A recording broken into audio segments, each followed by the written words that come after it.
올해도 어김없이 노벨상의 계절이 돌아왔습니다. 다음 주 월요일부터 노벨상 수상자가 하나둘 발표될 예정인데요. 우리나라에서도 과학기술 분야에서 노벨상 수상자가 배출이 되려면 어떤 노력과 준비가 필요할까요? 오늘 과학 논평에서 알아보겠습니다. 한양대학교 김상선 교수와 함께합니다. 어서 오십시오. 안녕하세요. 네, 날씨가 슬슬 쌀쌀해지니까 벌써 찾아왔습니다. 노벨상 이 이야기가 나올 때가 됐는데 작년에 이 유융 카이스트 교수하고 찰스 리 서울대 석좌 교수가 이 후보에 올라서 이 최초로 한국 사람이 받을 수 있을까 막 조마조마하면서 봤는데 결국 아쉽게 됐는데 이 어떤 일정으로 이번에는 노벨상 수상자가 발표될까요?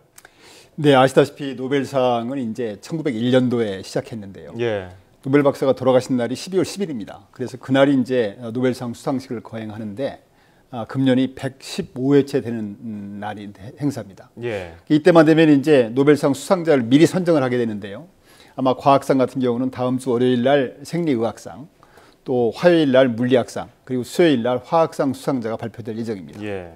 그동안 과학기술 분야에서는 총 575명의 노벨상 수상자가 발표됐는데 네네. 아쉽게도 우리나라는 뭐 지금 말씀하신 것처럼 한 명도 없습니다. 예. 그래서 이웃나라 일본은 작년에 이제 물리학상 3사람 받아서 총 19명을 받게 됐는데 네. 또 비교도 되기도 하고 이런 연유로 해서 이제 매년 이때가 되면은 한국 과학계에서는 좀 기대와 실망이 반복되고 뭐 과학계가 마치 무슨 죄인처럼 좀 주눅이 들기도 하고 그런 상태입니다. 네. 네, 그렇군요. 그렇다면 올해는 어떨지 정말 모두의 관심이 모아질 텐데 올해는 노벨상 수상자 배출이 가능할까요?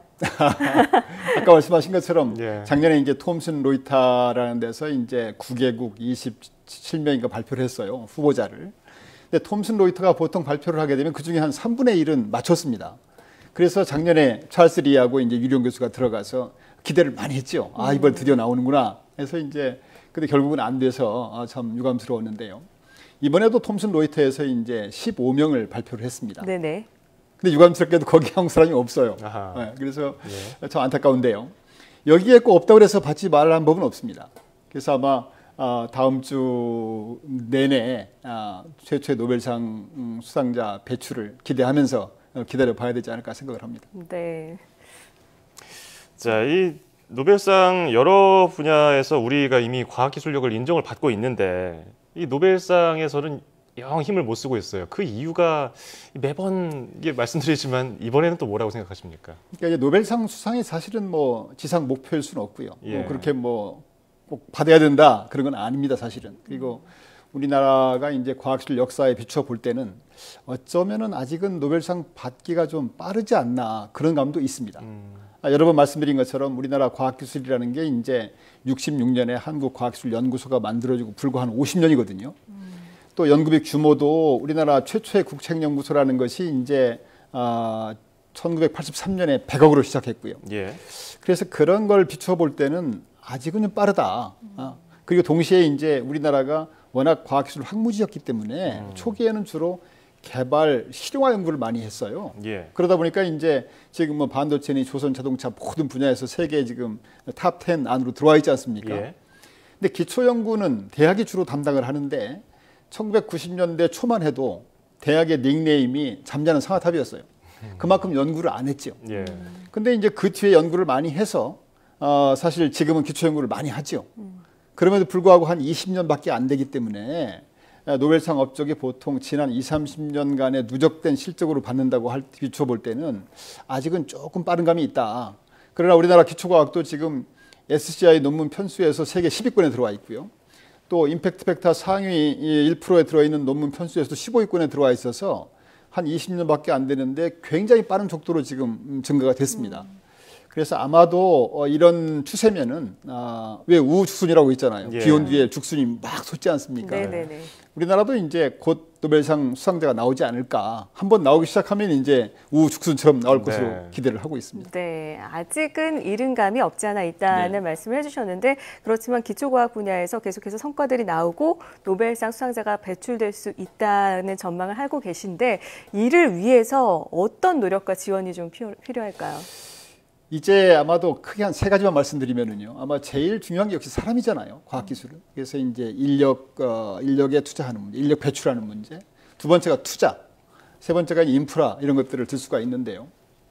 그러니까 이제 인력을 우수한 인력 확보를 하기 위해서는 뭐니 해도 그 어릴 때부터 우수한 아이들이 과학에 관심을 갖고 과학 기술의 꿈을 꿀 수 있도록 그런 토양을 만들어 줘야죠. 그래서 네. 이제 그런 우수한 인재들이 과학계에 진출하면은 진출한 과학자가 정말 신명나게 연구에 몰입할 수 있는 여건을 만들어 주고 또 과학기술이 존경받는 풍토, 또 과학기술인들은 퇴직해도 안정적인 삶을 누릴 수 있더라. 뭐 이런 여건이 만들어져야 우수한 인력들이 여기 들어올 수 있지 않는가 생각이 되고요. 예.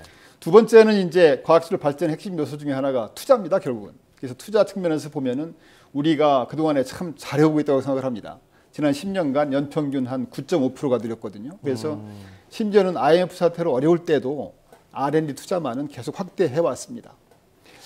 비록 이제 우리가 지금 복지 재정 수요가 급증하고 있고 세수가 불확실해서 아마 내년도 과학기술 분야 예산이 사정이 녹록치가 않아요. 그래서 지금 정부가 국회에 제출한 안에 따르면은 금년 대비 0.2% 증가한 18조 9천억 정도에 지금 머물러 있어요. 예. 근데 저희가 바라건대는 아마 국회에서 과학기술에 대해서 초당적으로 지원을 해가지고 특별히 아마 배려하지 않을까 그렇게 지금 기대를 하고 있습니다. 앞서 말씀하셨지만은 우리는 응용 개발 분야, 당장 성과를 낼 수 있을 만한 것들을 많이 해봤단 말이에요. 근데 1990년대부터는 그래도 기초 연구 분야를 계속 이렇게 지원을 해오고 연구도 해오고 그래서 세계적인 수준에 와 있는데 이게 건물로 따지면은 이게 바닥을 다지는 거 아니겠습니까? 그렇습니다. 기초공사 아니겠습니까? 네, 기초 연구. 이거를 좀 더 발전시켜 나가려면 어떤 부분을 좀 손봐야 될까요? 그러니까 이제 저희가 고쳐야 될 것들이 많이 있어요. 그러니까 실패를 두려워하지 않는 어떤 연구 문화라든가 또 대형 연구만 지향하는 어떤 풍토라든가 또 협동 연구를 잘 기피하는 미흡하는 문화, 또 연구자 존경 문화가 부족하다든가 또 연구비 지원도 이제 공급자 중심으로 지원한다든가 이런 것들이 아마 시급히 바꿔나갈 것이 아닌가 생각이 됩니다. 그중에서 특별히 강조드리고 싶은 사항은 기초연구비 지원 방식을 재검토하는 겁니다.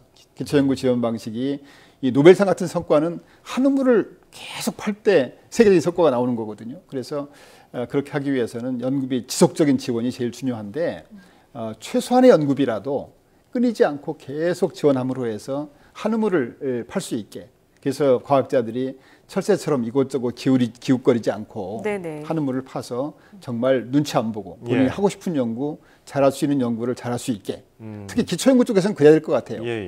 이웃나라 일본 같은 경우도 이제 아주 넉넉하지는 않지만 최소한의 연구비를 지속적으로 지원함으로 해서 이공계 대학 교수가 연구비 걱정 없이 하고 싶은 연구에 몰입할 수 있는 그런 여건이 되어 있기 때문에 네네. 세계적인 성과가 나오는 게 아니냐. 그래서 우리도 이제 그런 토양을 만들어 줘야 된다 생각이 되는데요. 지금 미래부에서 아마 그런 고민을 많이 하고 있어요. 연구비 지원 방식을 연구원 중심으로 지원한다든가 또 지원된 연구비를 가지고 연구자가 다른데 뭐 행정부담 뭐 이런 데 관계없이 연구에 몰입할 수 있게 해주는 그런 제도를 지금 계속 고민을 하고 있기 때문에 네. 계속 정책이 더 발전돼서 아마 훌륭한 성과가 배출될 것으로 기대를 하고 있습니다. 네, 이 기초과학 연구에 대한 지원이 계속해서 뒷받침이 돼서 우리나라에서도 말씀하신 것처럼 노벨상 과학상 수상자가 우후죽순처럼 배출되는 기쁜 소식이 전해졌으면 좋겠습니다. 자, 지금까지 한양대학교 김상선 교수였습니다. 오늘 말씀 고맙습니다. 감사합니다.